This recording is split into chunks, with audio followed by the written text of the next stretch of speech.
Арам маймыл. Баяғыда бір түйе болыпты.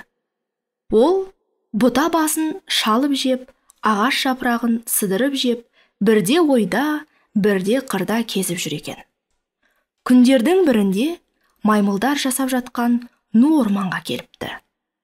Ол әдеті бойынша ағаш жапырағын сыдырып жеп, ағаш біткенді сидайлай бастапты.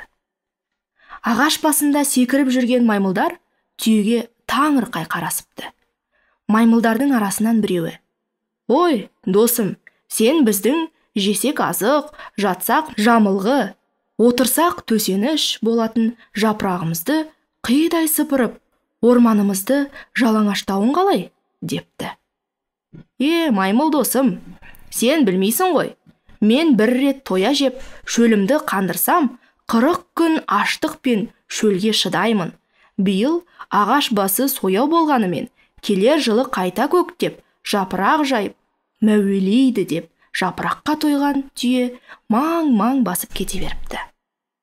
Жыл айланып, жапыраққа дәндеген түйе жаз күндерінің бірінде маймылдардың орманына қайта келсе, ағаш жапырақтары төгіліп, маймылдар ағаштан ағашқа секіріп, мәз-мейрам болып жүріпті.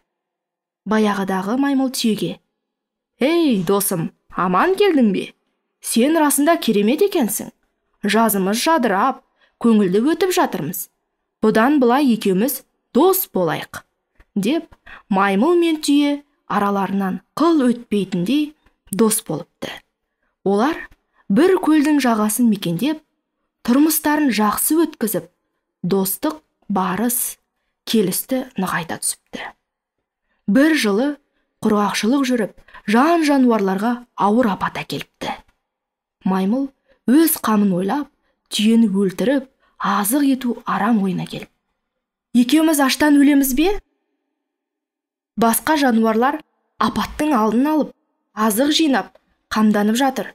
Біз бақшаға барып, алма жейіп алайық», деп түйені бақшаға ертіп барыпты.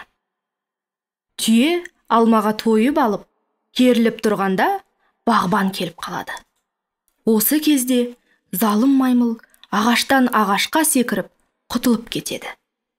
Бағбан түйені ұстап алып, өлімші етіп сабап, көк алақ қойдай қылады. Маймылдың өзіне қас ойлағанын сезген түйе: «Бұл арадан кетейік, өйтпегенде бағбан екеумізді де өлтіреді. Өзеннен өтіп, арғы жақ жағаны мекен етіп, тіршілік көрейік», депті. Сонда ақымақ маймыл түйеге секіріп мініп алыпты. Түйе өзеннен өтіп келе жатып, шөге қалғанда, маймыл суға ағып кетіпті. Сөйтіп, біреуге ор қассаң, өзің түсесің дегендей, түйеге қастық ойлаған маймыл өзін өзі жоюмен тынады екен.